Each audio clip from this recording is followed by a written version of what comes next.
Well, hi, everybody, and welcome to the Cultural Studies podcast. My name is Toby Miller, and my guest today is. Rebecca Earle. I teach history at the University of Warwick in the UK. Now, when you first read that word, did you say Warwick in your No. head? You always knew because of the bard or Dionne Warwick, the singer? I mean, how did you know this? Well, I mean, I was born knowing it. No, the truth is that I actually, despite as my voice will probably indicate, growing up in the US, I was born in the US, and I came to Britain to study when I was 22 after finishing university. But I, in fact, lived not just in Britain, but at the University of Warwick when I was a small child because my father was a mathematician, and so he was involved with the Maths Institute, as was at Warwick in its foundational years in the mid 60s. So I went to nursery school in Coventry. Oye, ¿qué tal? ¿Qué That tal? is It did. a fantastic story, and you've shown me up. You've really shown me up because I was born in Leicester. And this poses, as a word, immense problems for people all over the world, as you can imagine.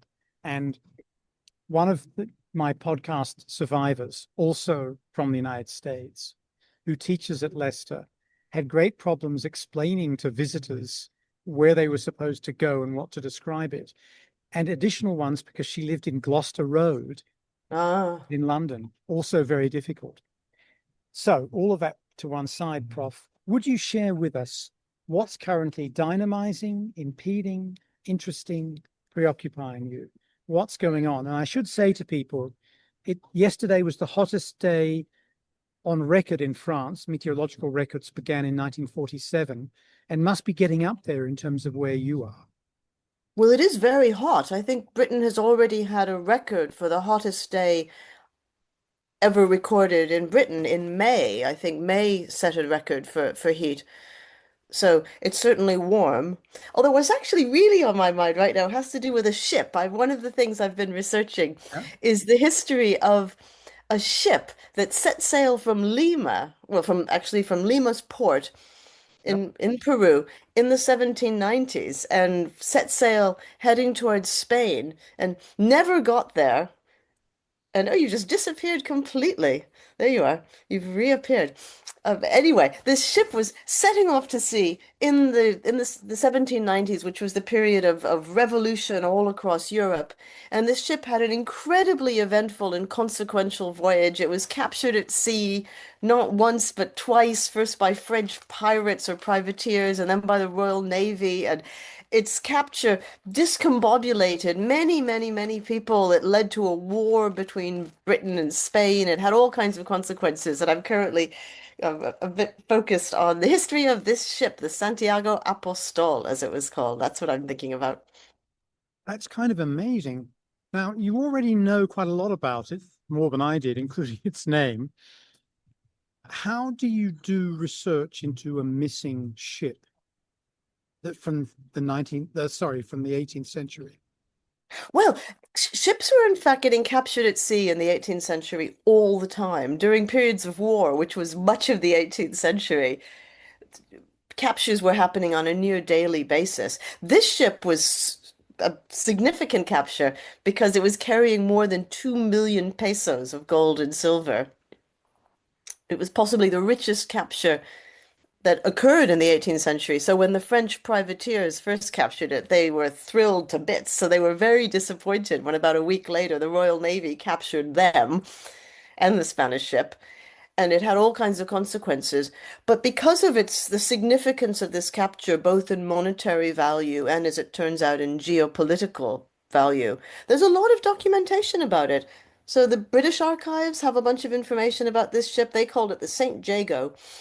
The Spanish archives are full of information. Cadiz was full of merchants who were horrified to hear the story of the ship being captured. So the archives in Spain have information. In Peru, there's a lot of information where the ship set sail. Among the people who were on this ship were an 8-year-old boy who was traveling with no more company than his 12-year-old brother. They were being sent to Spain for their education. So Peruvian archives have letters from the frantic parents of these two boys writing to the Spanish court saying, please rescue our defenseless sons from the English. So there's lots of information, surprisingly, about this ship. Now, of course, unlike if you send your child as an unaccompanied traveler on a plane, this anxiety is not going to be instantaneous. It's going to take months for them to find out that the ship's been captured by anybody, Indeed. English, whoever, right? I mean, when did how does the information travel at that time? That's a very good question. So, because this ship had so much money on it and lots of other stuff, I mean, it wasn't just carrying money, although it was carrying an awful lot of money. It was of great interest to merchants on both, well, not just on both sides of the Atlantic, but in on the, from the Pacific to Cadiz. So there were people who were paying attention to it, and there were lots of ships that were sailing around between those two ports. And so news was moving around. News traveled more than you might imagine it would. But it did, I mean, it took about 5 months to get from Lima to Spain. So it took quite a while for news to get back to the ultimately distraught parents. So you're quite right. It wasn't like these people rang up and said, sorry to say, your sons are now in Portsmouth. So news traveled faster than we might expect, but certainly not instantaneously. Do we know what happened to the poor wee bairns, the eight They mature? eventually made their way to Spain, where they were supposed to be educated, and was still there more than a decade later, and ended up getting caught up in the so-called Peninsular War when Napoleonic troops invaded Spain in 1808. And so they lurched from being multiple captures at sea to ultimately being involved in a fighting in a big war. But I don't know yet whether they ever made their way back to Peru. Now, in your dark past, Prof, you saw yourself as a Spanish colonial historian. Hope I've got all the adjectives in the right order there. The syntax matters in these things. Mm. That changed a bit for you. Now you're wandering back into that terrain, or did you really never leave it? Oh, I don't know. Um, I mean, I guess when I first started as a historian, I was I thought of myself as a scholar of Colombia, of the wars of independence in the early 19th century when Colombia eventually stopped being a colony of Spain and became an independent republic. That was what I worked on for my very earliest, well, actually my very, very earliest work was actually about um, uprisings and rebellions in the 18th century in Colombia against taxes on alcohol. So I wrote some stuff about people ha having local riots and rebellions in protest against having to pay taxes on distilling their own alcohol. That was the very first stuff I did. But over time, I worked more and more on Spanish America as a whole. And then I got really interested in food, which I'm still interested in. So I think of myself as much as anything as a historian of food. So this ship project is, in some ways, doesn't really fit into that trajectory. Although there was plenty of food involved. I mean, there's no part of history where food doesn't feature. There are very nice inventory lists from both from the French ship, the French privateer, which the British captured, and also the Spanish ship in terms of what was in their kitchens. So the Spanish ship had lots of chocolate pots for making hot chocolate. The French ship had lots of coffee pots for brewing up coffee. So you can get some sense of the culinary features of naval rations on different types of ships. The Spanish ship also had lots of hot chili pepper. They had lots of spicy things to make their food a little more interesting. There's food everywhere. One of the explanations for why costeños, costeñas in Colombia, people living on the Atlantic coast, hate spicy food Mm.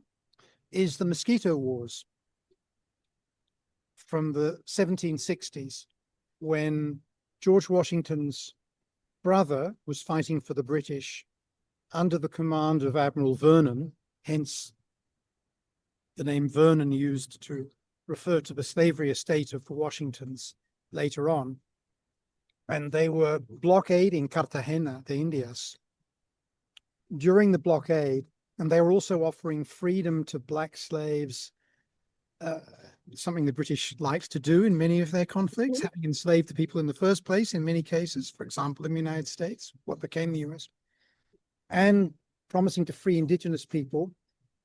During the months of the blockade, which ultimately failed because of all the airborne diseases that they got from mosquitoes, rations were required on the part of the Cartagena.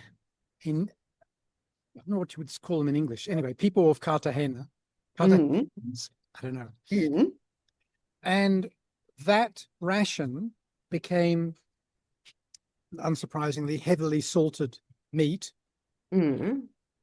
then was transferred into the emergent Colombian military and became part of the rejection of Caribbean spicy food because people lost the taste for it. This is at least the mythology. Now, because you're really a food historian and really a historian of Colombia, what's your take on my mad interpretation?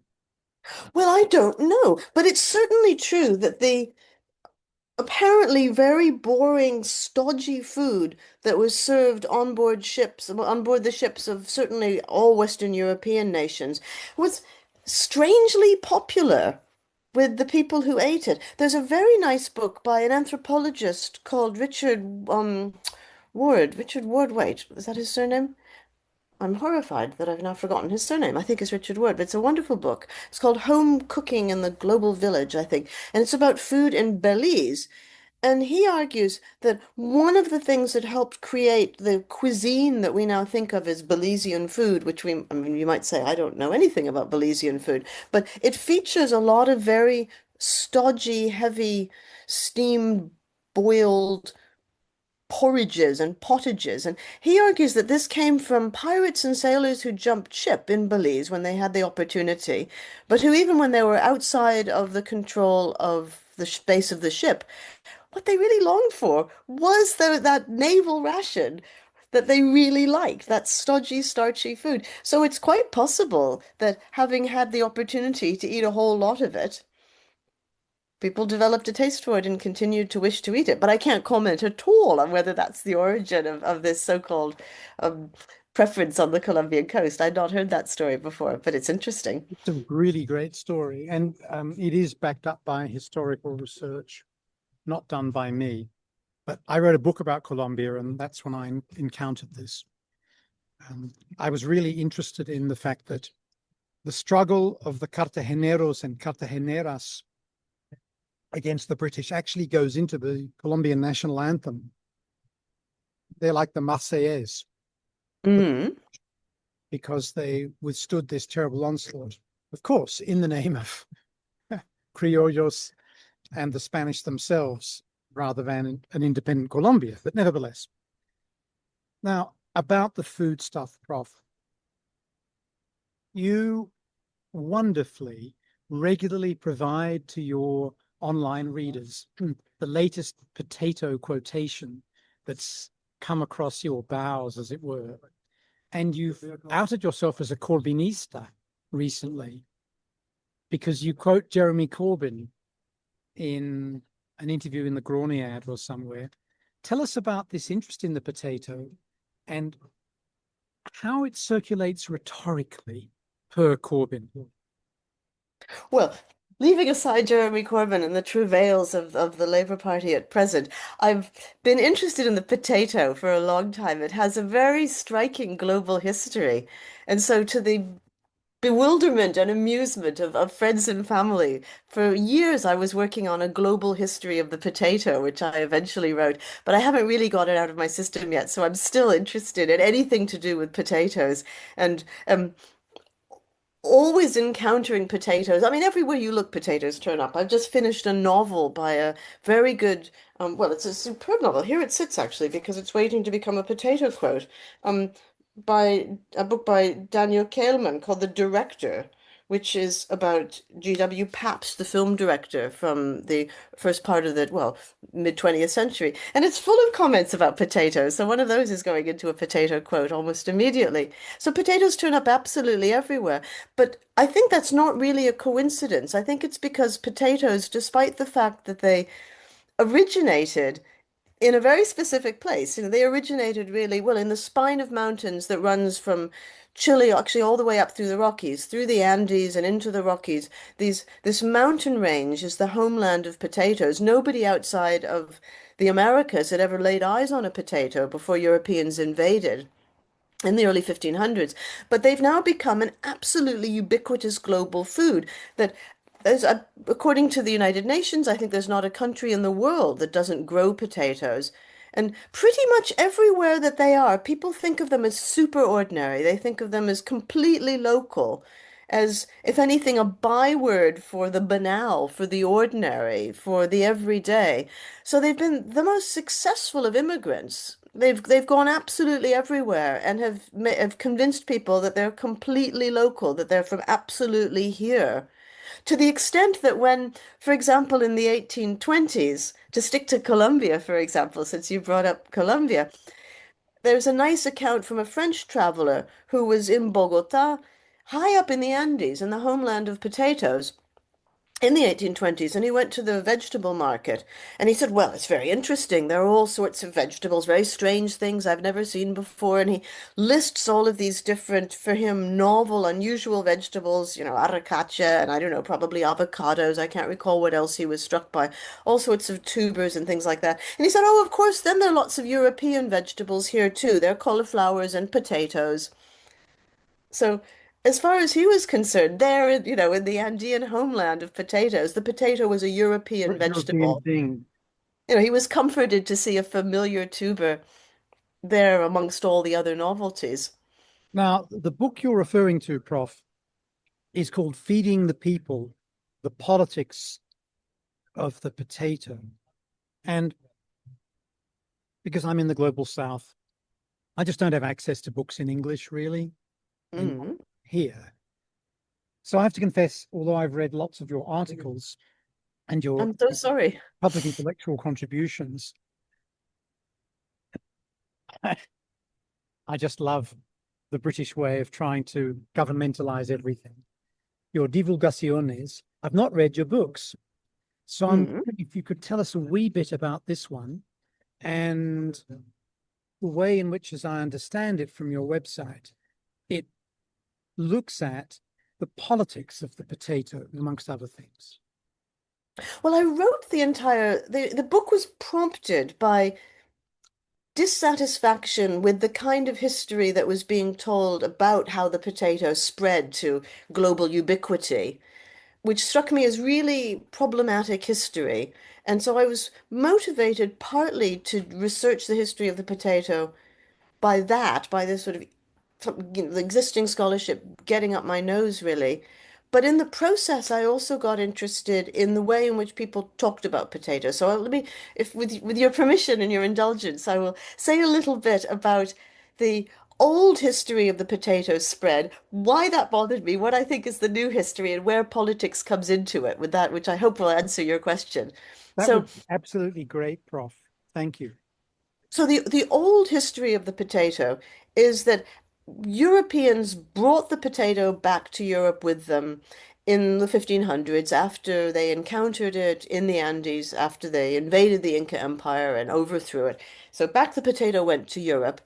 And there it was briefly a fashionable foodstuff for the wealthy. It was a sort of novelty food for a little while, but ordinary people wouldn't touch it. So goes the story. Ordinary people thought it was peculiar. It didn't grow from seeds. You grew it from, you know, bits of potato. It was in the same family as deadly nightshade, so it was absolutely undoubtedly poisonous. It wasn't mentioned in the Bible, so why would you want to eat it? It was something that you could feed to animals, so it was therefore obviously unsuitable for people. There are a whole series of reasons that are alleged to have stopped ordinary people from eating potatoes. However, goes the story, in the 18th century, public-spirited members of the elite became concerned about hunger and starvation amongst ordinary people, recognized that the potato would be a super nutritious, excellent food, and so encouraged people to eat potatoes, sometimes through clever stratagems to trick them into eating them, sometimes just through straight up promotion. They were successful. End of story. People now love potatoes. So that was this old history. And I thought, that's no good. That's not how we do history really these days. We no longer think that peasants are just, credulous culinary troglodytes who won't do anything new. And anyway, most foods that people were eating in Europe in this period weren't mentioned in the Bible. And anyway, chili peppers are in the same family as the deadly nightshade, and people in early modern Europe couldn't get enough of them. They thought they were absolutely wonderful and much cheaper than black pepper that you had to import from the Far East. So why would they eat chili peppers knowing they were in the same family as deadly nightshade, but turn their back on potato? I mean, none of it made sense to me. So I was sort of curious to look into the history of how potatoes actually spread. And it's appeared to me that actually peasants were among the first people eating potatoes in Europe for a whole series of reasons that I won't inflict on your listeners, but sort of good, sensible reasons. Potatoes were a bit of a hit in the parts of Europe where they grew. And so ordinary people were eating them, you know, minding their own business, but just eating these potatoes, among other things. It's also, however, true that in the 18th century, members of the patriotic elites, philosophers, political economists, public-spirited individuals of all sorts did start to get really interested in potatoes and started encouraging people to eat more of them in the 18th century. So why was that going on? It wasn't because nobody had been eating potatoes before, because I established, at least to my satisfaction, that ordinary people were eating potatoes. And there's all kinds of interesting evidence to show that. So what was going on? Why were people suddenly offering competitions where you could win a cow if you could show that your family had grown the largest quantity of potatoes and eaten them of anybody in your district, which was the kind of thing that people were doing. Why? So what was going on? What had actually changed was ideas about how you governed effectively. Here's where the politics comes into it. So over the course of the 18th century, it became more and more the view in Europe at least that good governance and having an effective and strong and powerful state required that you had a big population of hearty, hard-working, healthy people who could make your state stronger than the neighboring state and therefore could possibly defeat the neighboring state should a war take place, which they regularly did. So elites started getting interested in what ordinary people were eating in a way that they really hadn't previously. I mean, rulers had always been interested in whether, I mean, interested, that's a sort of heartless, cold term. They had always been concerned about famine, if if only because famine might lead to rebellion. And there was a long-standing sense that a good king should ensure that his people didn't starve. But whether you were eating wholemeal bread or whether you were getting, your 5 veg a day, that was not part of good governance. That was not what you did if you were managing a state properly. This was not what, Machiavelli was concerned about when he was writing about statecraft. In the 18th century, that started to change, and there started to be this increasing focus on having a healthy population, not just a lot of people, but healthy people. And so there started to be a general quest for nourishing foods that you could build up your population with. And potatoes emerged as the first among equals. And that's why you see all of this interest in potatoes in the 18th century, because people were interested in getting more potatoes to be consumed to build these healthy populations. That's the 18th century story. Potatoes continue to be political into the through the 19th and 20th centuries, but maybe that's enough of that for now. But I hope that gives you some sense of where politics comes into it. That's great. Ronald Barthes first coined the term governmentality, later picked up by Michel Foucault.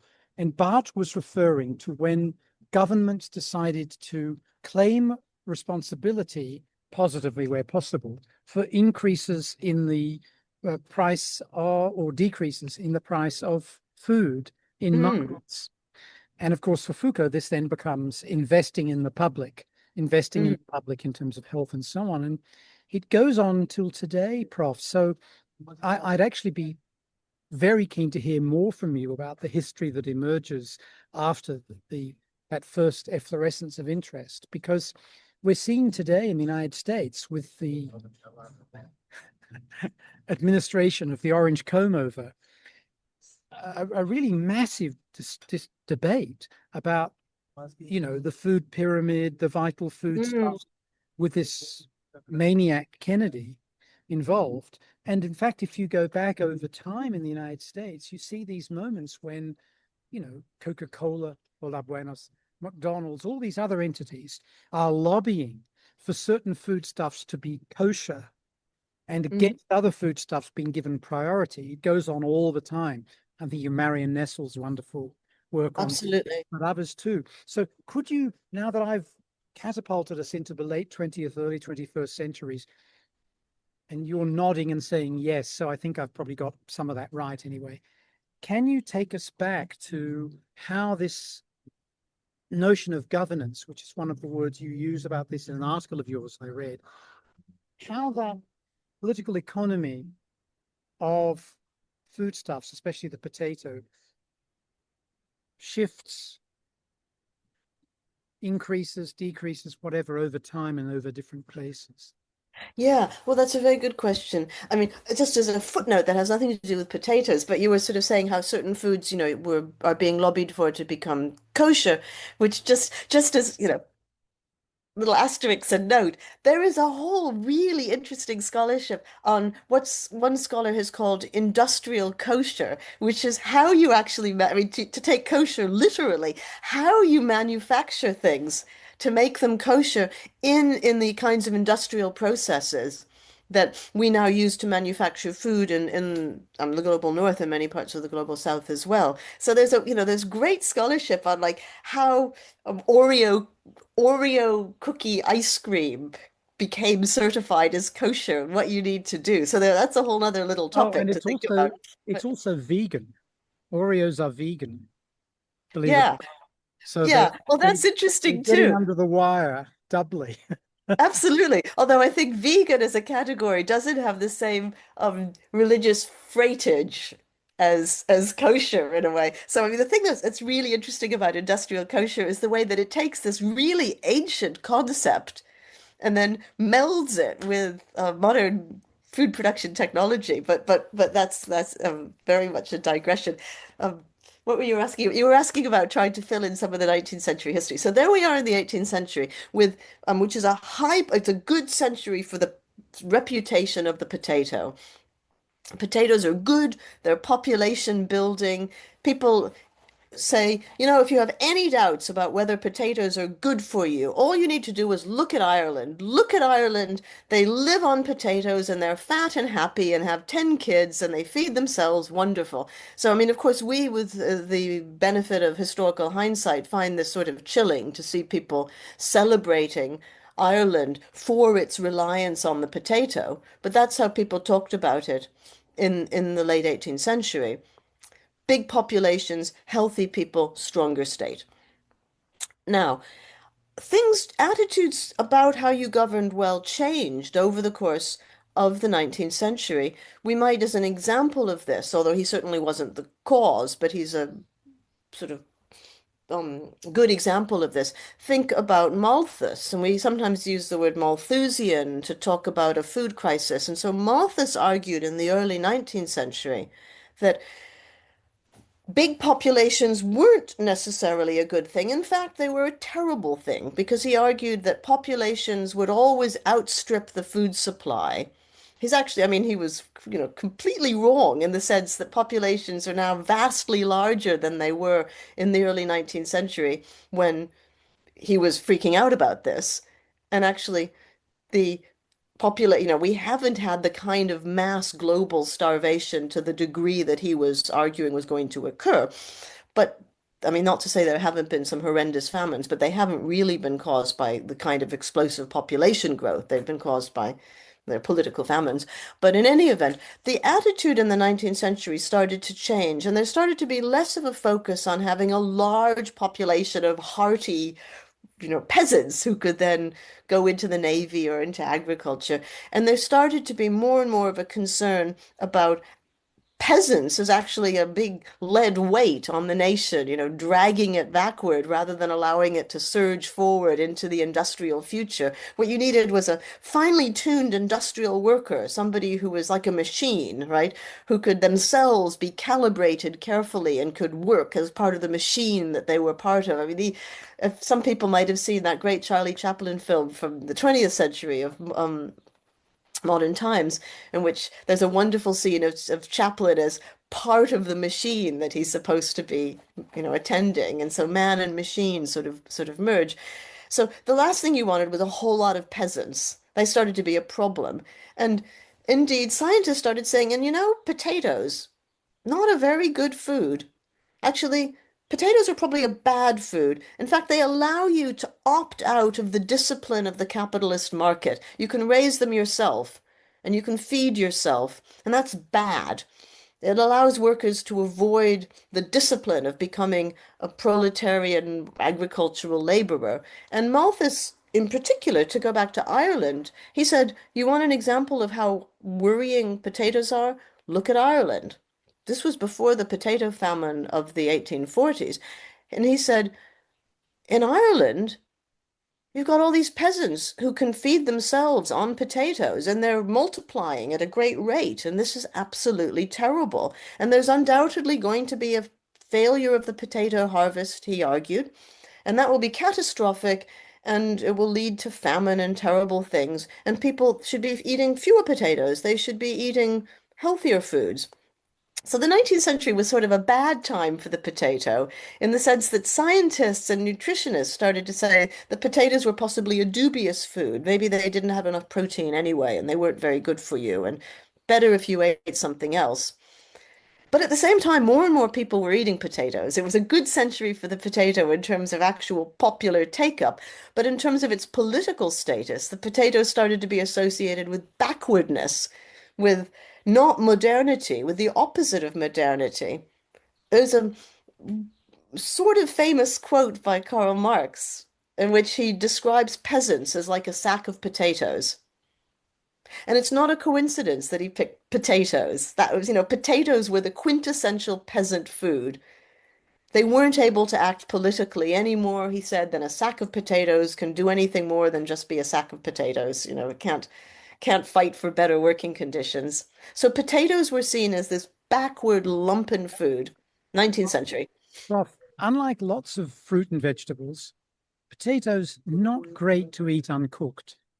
True. But one of the ways in which they're prepared here in Mexico, today at least, is very lightly cooked, Mm. very lightly, to the point where you've got that a crunch element that you get when they Mm. haven't been cooked, and your teeth are slightly in revolt, and so are your taste buds, but they're actually delicious. Hmm. So what is known, I love the expression, what do we know, which people use when they actually don't know a thing, i.e. me. Yes. What is known about how people prepared the potatoes they were eating back then? Well, quite a bit. So we know a certain amount about how they were prepared by Andean peoples in their homeland because Europeans were really interested and they described them and they said, well, they used them for things like they roast them in a fire. So people were eating them roasted, and Europeans were quite taken with that. I've got a PhD student called Sarah Quinn. Well, she was a former PhD student who thinks that possibly this was that Europeans really hadn't been roasting vegetables before that, and that possibly the whole practice of roasting anything comes from the Andes. She's hypothesized that.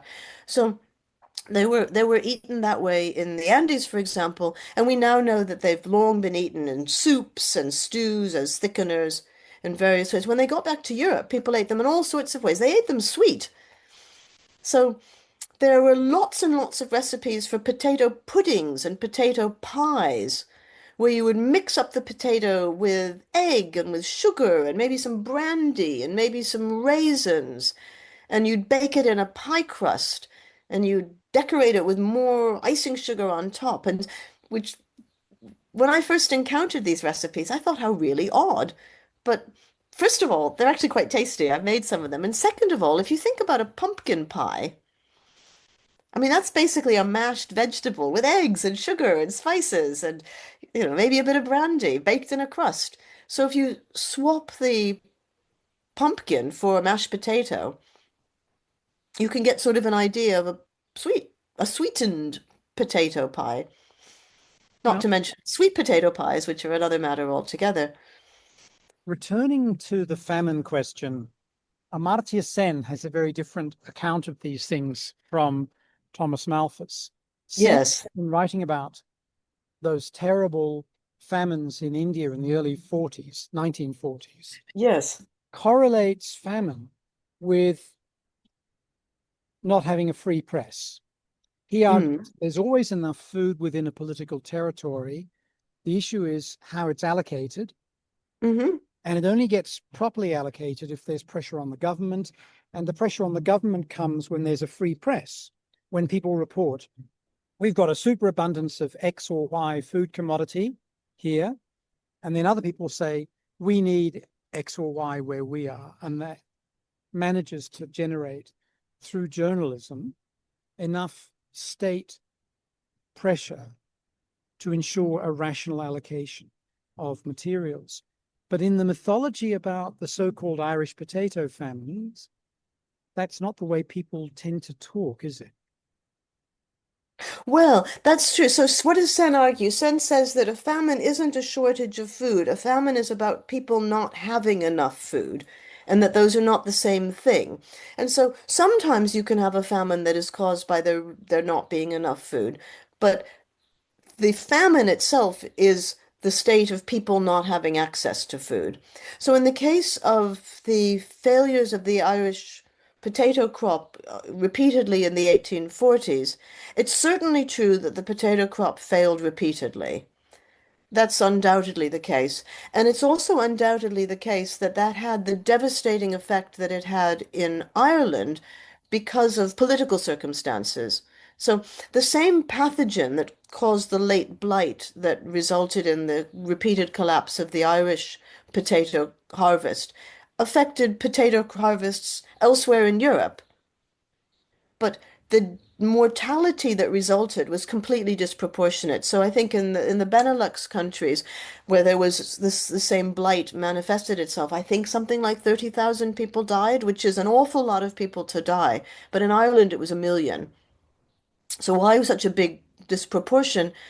Because of the political circumstances of Ireland being a colony of Britain, which had resulted in Irish peasants being um, obliged to sustain themselves on ever smaller plots of land, which they were able to do because potatoes are actually super nutritious. I mean, potatoes are a really good foodstuff, and they were not foolish in relying on potatoes in the circumstances in which they found themselves. Because with potatoes, and ideally, if you had a cow and you could get some dairy to have with the potato, you could kind of keep body and soul together. So there, and that was the same circumstances didn't obtain to the same degree in Belgium, for example. So you didn't see the same mortality. So exactly, I mean, so I think Sen writes about the Irish potato famine as an example of the way in which the larger socioeconomic and political circumstances help determine the outcome of a genuine harvest failure, and that you need to think of those things together. So when does the humble potato, the object of critique Hmm. from so-called nutritionists, so-called food scientists, roar back into fashion as being something useful, legitimate, healthy? And how does that happen? Yeah. Yeah, so in the 19th century, exactly, nutritionists wrote all kinds of things about how terrible potatoes were for you. There's um an account by a Dutch nutritionist of some repute who wrote about how potatoes caused what he called lazy potato blood. And, it kind of weighed you down. And he said, poor old Ireland, they're never going to be able to throw off the British oppressors. He was very sympathetic to the fate of the Irish. And he said, because they've got, sluggish potato blood, whereas the Britons have meat powers through their veins and they're more powerful and much stronger because they have a better diet. Things change. I mean, to simplify, one could say the First World War was really a big change, that there started to be across Europe a really intense focus with the outbreak of war on, again, the need for nourishing, easy to grow sources of food to feed up healthy armies again. So every one of the contending countries in the First World War established a potato office of one sort or another that was promoting potatoes and encouraging people to eat potatoes. And after the First World War, lots of different Western European countries sent scientific missions to South America to find new varieties of potato that they could bring back and they could breed up into um, scientifically modern varieties of hybrid potatoes that would be, robust and withstand some of these potato pathogens, etc. So the 20th century, you see the potato again on an upswing in terms of its reputation as a healthy, nourishing food that you personally ought to eat more of. But what I haven't answered really is your comment about nutritional guidance from the state. So, I mean, I think that and I'll try to say something briefly about that, then I'll shut up. But I think you can start to see in the late 18th century, you start to see the origins of the idea today that maybe the state ought to be giving some guidance about what we eat. So in the late 18th century, this period when potatoes were getting promoted all over Western Europe, states started to give surprisingly specific advice about what people ought to be eating. So I mean, in Britain, you get in 1795, in the midst of Britain's war with France, the Prime Minister, no less, stood up in Parliament and said everybody ought to eat whole meal bread. That would be much more healthy. They should have more of it. None of this white bread business. So you start to get very specific interventions from the government in people's diets, which really had not been the case previously. And that continued really up until the present. So in some ways you could trace back our nutritional food pyramids, or in China they have a food pagoda. I mean, these ideas that you should have government guidance on what you should be eating kind of starts to emerge in the 18th century. But with it also in the West emerges some anxiety about to what extent the government should be just recommending that you eat these foods, or should it actually be requiring you to eat these foods? There starts to be a sort of anxiety about freedom and about liberty and about whether it's totalitarian to tell you what you ought to eat. The US during the Second World War agonized about this a bit. There were government committees that were trying to work on how to improve the health of the nation.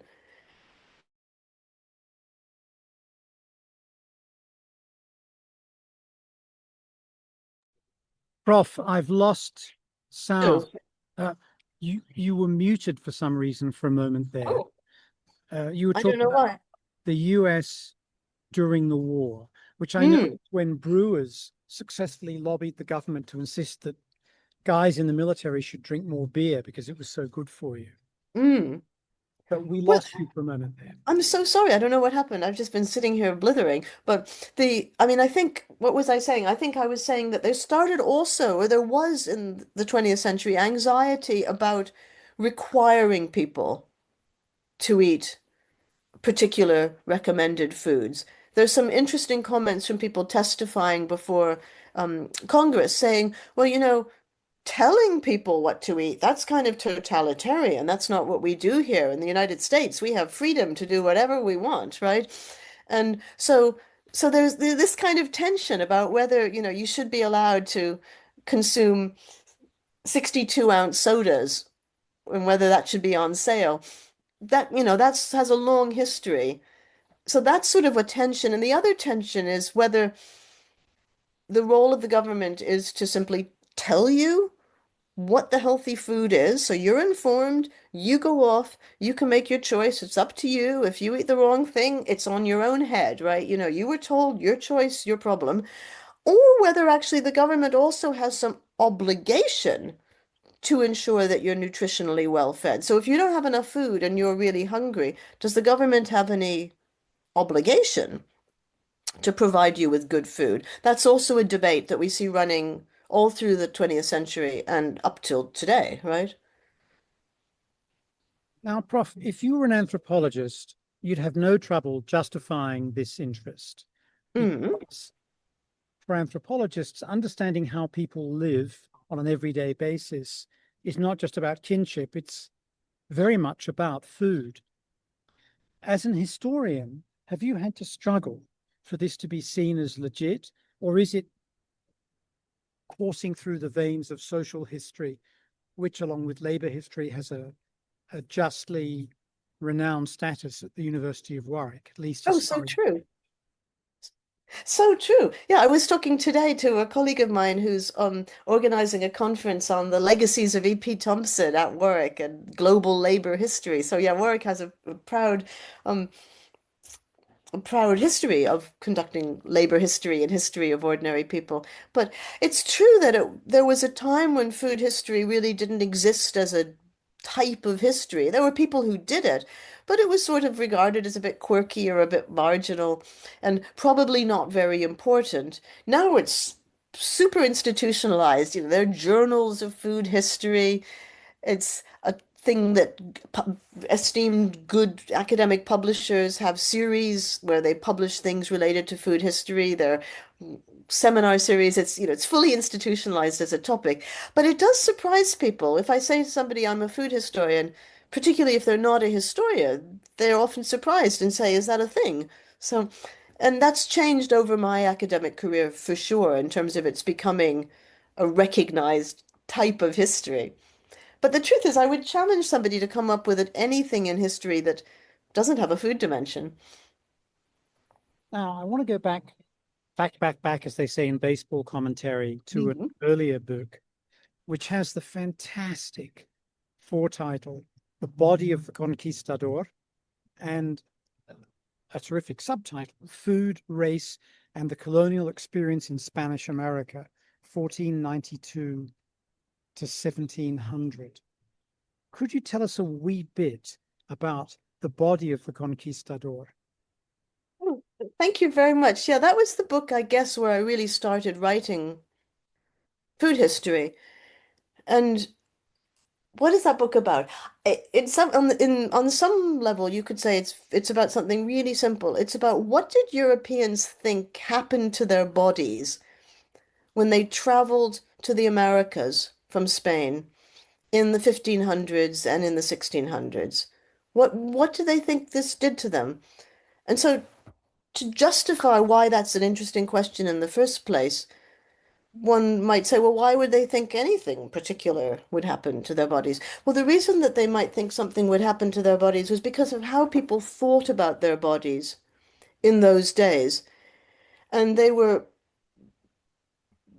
profoundly shaped by something we sometimes call humoralism or Galenism, a way of thinking about the body that if people know anything about, they think about it as a sort of slightly weird thing that people thought their bodies were made up of four different humors, which were black bile and yellow bile and blood and phlegm, and that your health was about the balance of these different weird sounding fluids.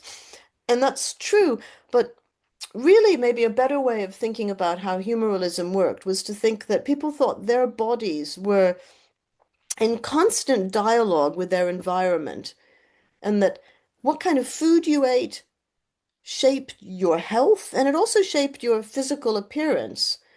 And so did how much sleep you got, so did how much exercise you got, so did how well your body emptied itself out, your defecation and your ingestion, so filling and emptying your body, that affected your health, and also your emotions, your moods affected your health.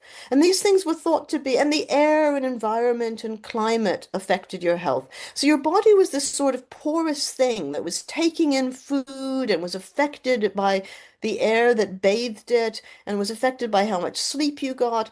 All these things, which actually I think we think are not totally crazy, right? I mean, we would say that your diet probably does affect your mood. How much exercise you take can affect your mood, your physical appearance, not just whether you're muscular or not.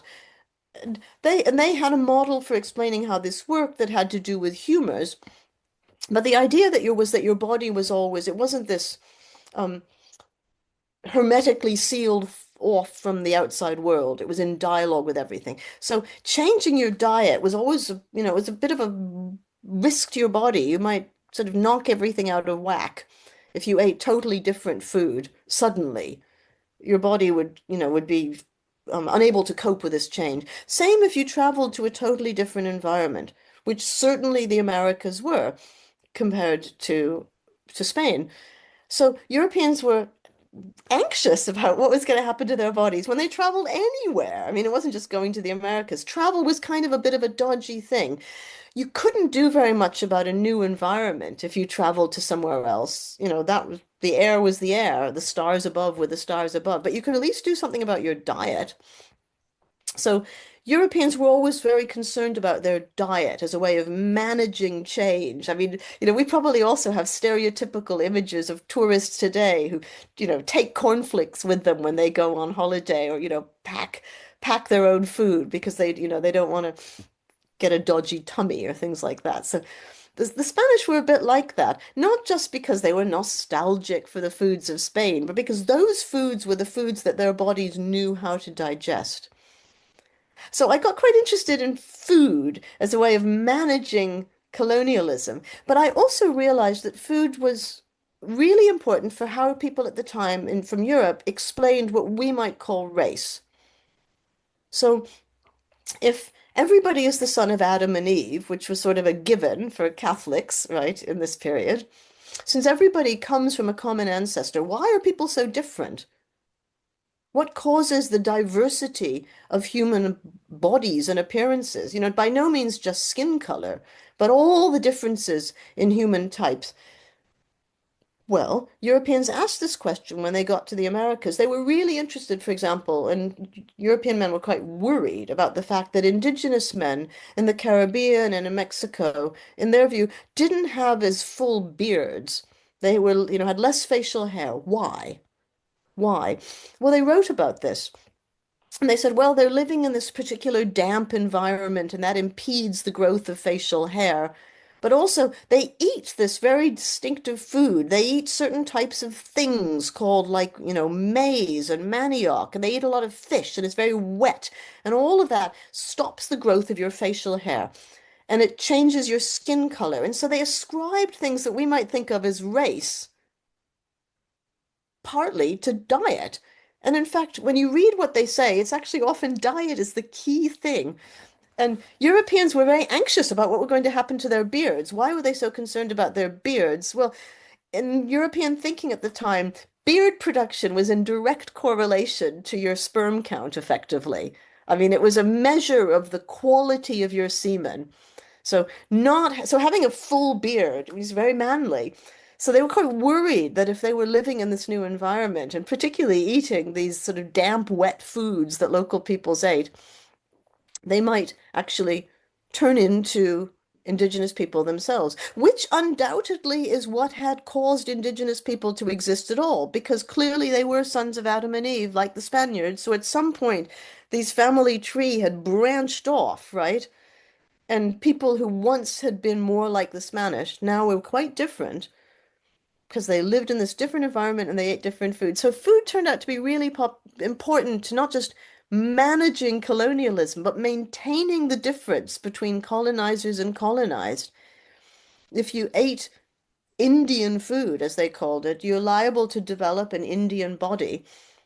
And they obviously hadn't worked out that what we now call Chile was the driest country in the world, the most arid place. But of course, it wasn't called Chile. And they, Yeah, well, wetness is, yeah. So an environment can be damp, and some places were damp. And if you look at where Europeans like to settle, aside from places that had really good ports, where you kind of had to be there because they had a good port, Europeans tended to favor places that weren't super hot and super moist. They tended, I mean, they favored somewhat um, more temperate places when they could find them, and those are the places they praised as being absolutely lovely.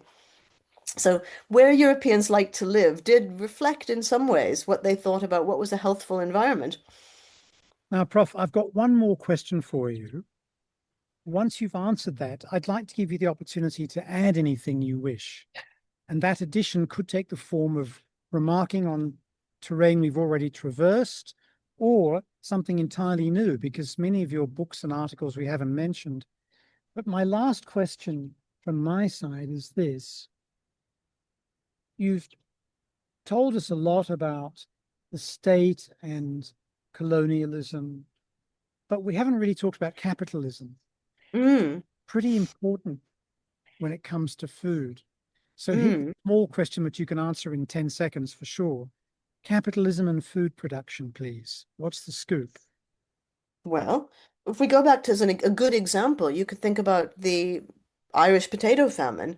So when the famine struck and these, million people died and another million emigrated across the Atlantic, and it was clearly a devastating tragedy. From the point of view of some policymakers back in London, there was a silver lining in this set of unfortunate events, which people have talked about it in so many, quite explicitly, really. And so some of the people who were involved in managing the famine and thinking about it said, well, the silver lining is that in the future, these Irish peasants are no longer going to be able to be self-sustaining, independent peasants. They're going to be forced to live off their own labor. Um, as sorry, then maybe I should phrase that differently. They're going to have to sell their labor as agricultural workers. They won't be able to support themselves on their own potato production anymore. They'll have to enter the agrarian workforce. They'll have to become proletarianized agricultural laborers, and they will now eat a different diet. They will eat wheat, better diet, better for them than potatoes, and they will purchase this wheat out of their wages, which they will now earn. So they will be dragged, was the idea, against their will, but to their benefit, into the modern capitalist world.